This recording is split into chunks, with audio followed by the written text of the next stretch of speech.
네, 안녕하십니까. 최근 테슬라의 주가가 흔들리면서 홀더분들이 방향을 잃고 있습니다. 하지만 지금의 하락은 단순한 기업 조정으로만 볼 수는 없는데요. 지금은 세계 경제의 핵심 변수들이 동시에 움직이고 있는 구간, 그 가운데 테슬라가 서 있습니다. 오늘 영상에서는 이러한 시장에서 투자자들이 무엇을 봐야 하는지, 그리고 다음 기회를 잡기 위한 전략까지 함께 짚어보겠습니다. 좋아요, 구독 부탁드리면서 영상 시작하겠습니다. 먼저 시장의 큰 그림부터 보셔야 합니다. 요즘 주식시장의 방향을 결정짓는 건 개별 기업의 실적이 아니라 거시 경제의 파도이기 때문인데요. IMF는 최근 보고서에서 2025년 세계 경제 성장률을 3% 하향 조정했습니다. 미국은 고용이 둔화되고 유럽은 경기 침체 위험이 커지고 중국은 간신히 4%대 성장률을 유지하고 있죠. 글로벌 자금의 방향이 바뀌고 있습니다. 팬데믹 이후 유동성 파티가 끝났고 인플레이션은 아직 식지 않았어요. 그리고 여기에 미중 무역 전쟁 2막이 시작되고 있고요. 트럼프는 중국산 전기차에 6% 관세를 예고했고 중국은 히토류 수출 제한으로 맞서고 있습니다. 그냥 무역 갈등이 아니에요. 전략 자원과 기술의 패권 전쟁, 그 가운데 테슬라가 서 있습니다. 그리고 바로 이 시점에서 테슬라가 왜 흔들리는지에 대한 단서가 보입니다. 이런 변수들이 얽힌 시점에서 테슬라의 하락은 몇 가지 요인이 하나씩 드러나고 있는데요. 그 첫 번째가 자율주행 기술에 대한 신뢰입니다. 미국 교통안전국이 약 290만 대 테슬라 차량을 공식 조사 중입니다. 당국은 FSD가 교통신호를 제대로 인식했는지, 운전자에게 경고가 충분했는지를 집중 조사하고 있습니다.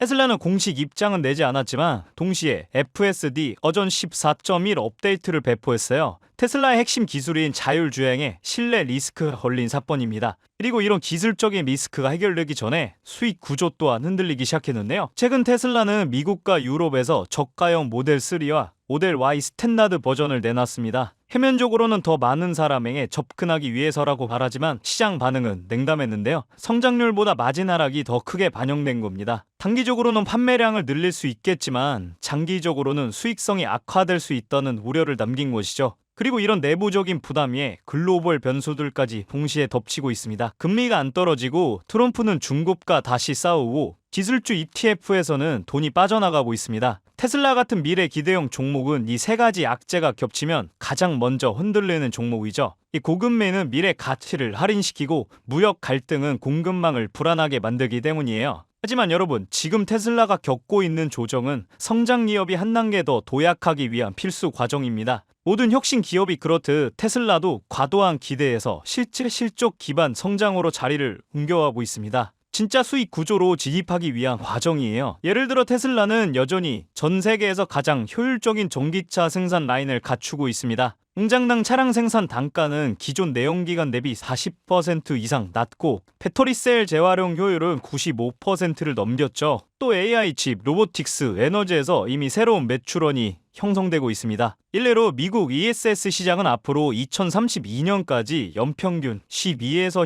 15% 성장할 것으로 전망하고 있어요. 작년 테슬라는 북미 ESS 시장에서 배치량 이중 시장 점유율 33%로 1위 자리를 지켰고 에너지 사업 매출도 100억 달러 이상, 마진율은 26% 수준을 기록했습니다. 즉 테슬라는 전기차와 ESS, AI 플랫폼을 아우르는 복합 성장 기업이 되어가고 있습니다. 그리고 여기서 끝이 아닙니다. 테슬라가 진짜로 노리는 건 하드웨어 판매를 넘어 이동의 패러다임 자체를 바꾸는 일인데요. 최근 내부 자료에 따르면 테슬라는 2026년부터 본격적으로 로보택시 사업 상용화를 목표로 하고 있습니다. 이는 완성차 판매 중심의 비즈니스에서 데이터를 기반으로 한 이동 서비스 기업, 즉 플랫폼 기업으로 진화하겠다는 전략인 것이죠. FSD가 완성된다면 지금의 자동차 기업이 아니라 자율주행 데이터 기업으로 변신하게 됩니다. 즉 시장이 두려워하는 지금 이 시기가 오히려 다음 비즈니스 모델로 전환되는 시점일 수도 있습니다. 이제 여러분들도 느끼셨을 겁니다. 지금의 하락은 위기보다 테슬라가 다음 단계로 가기 위한 전환점입니다.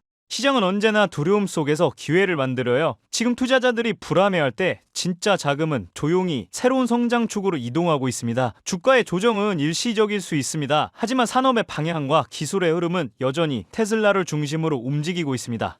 그렇다면 여러분들은 지금 주식시장에서 수익을 내고 계신가요? 우리는 어떻게 해야 이런 불확실한 시장 속에서도 안정적으로 큰 수익을 얻어갈 수 있을까요? 눈에 띄는 대장주 M7 같은 종목들은 이미 너무 많이 상승한 뒤이기 때문에 앞으로는 진짜 큰 돈을 벌기 쉽지 않습니다. 진짜 기회는 그 대장주들 뒤에서 움직이는 수혜 종목에서 발생하는데요. 이런 종목들은 시가총액이 작기 때문에 비교적 소액으로도 접근이 가능하고 리스크 관리 또한 용이하죠. 즉 적은 자금으로도 큰 수익을 노릴 수 있는 구조입니다. 그런데 지금 시장을 움직이는 가장 큰 힘은 단순히 금리나 유동성이 아닙니다. 바로 미중 무역 전쟁의 임합, 전략 자원 전쟁이 시작됐기 때문이에요. 중국이 반도체에 이어 히토르 수출을 통제하기 시작했고 미국은 이에 맞서 자국 내 히토르 생산 라인을 재건에 나섰습니다. 단순히 정치적 갈등을 넘어서 AI, 전기차, 방위산업까지 직결된 친냉전형 공급망 전쟁입니다. 가장 대표적으로 눈에 띄었던 건 바로 히토르 전쟁의 중심에 선 MP 머티리얼스 티커였습니다. 미국 국방부와의 공급 계약이 발표되자 3개월 만에 주가가 6배 이상 폭등했고 거래량은 평소에 10배 이상 터졌어요. 1,000만 원만 넣었어도 6천만 원. 이게 바로 시장이 움직이는 타이밍입니다. 이런 종목들을 한번 불이 붙으면 정말 불도저처럼 밀어 올립니다. 왜냐면 시장의 자금은 테마에 몰리기 때문이에요. 하지만 여러분, 중요한 건 여기서 끝이 아닙니다. 한두 종목이 폭등하고 끝나는 이야기가 아니라 산업 전체의 판이 바뀌는 신호라는 점이에요.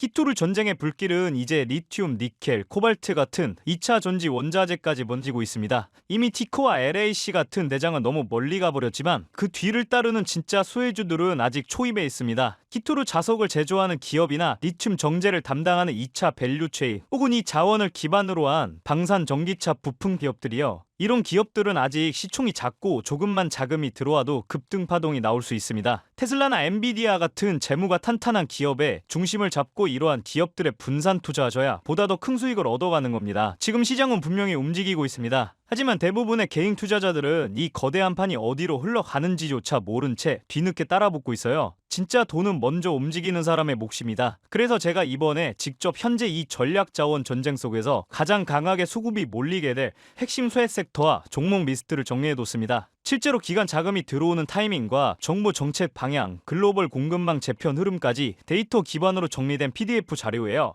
이러한 정보도 소중한 제 구독자분들과 끝까지 영상 시청해주신 분들께만 오픈해드리도록 하겠습니다. 참여 방법은 간단합니다. 영상 아래 더보기란을 클릭하시면 파란색 링크가 하나 보이실 겁니다. 간단한 설문조사 진행해주시고 전송 버튼까지 눌러주시면 확인 후에 순차적으로 자료를 전달드리겠습니다. 절대로 금전 요구나 무조건적인 투자 권유 또한 하지 않습니다. 여러분이 시장에서 안정적으로 수익을 만들어 가시길 바라는 마음으로 준비한 자료들이에요. 꼭 가볍게 참고하시고 시장의 흐름을 직접 관망하셔도 좋습니다. 시장은 언제나 먼저 보는 사람, 먼저 움직이는 사람이 이깁니다. 지금 우리가 보고 있는 건 단순한 주가 상승이 아니라 글로벌 머니의 방향 전환이에요. 이 기회를 놓치면 다음 사이클이 올 때까지 또 몇 년을 기다려야 할지도 모릅니다. 영상이 도움되셨다면 좋아요와 구독 버튼 눌러주시고 저는 다음 영상에서 뵙도록 하겠습니다.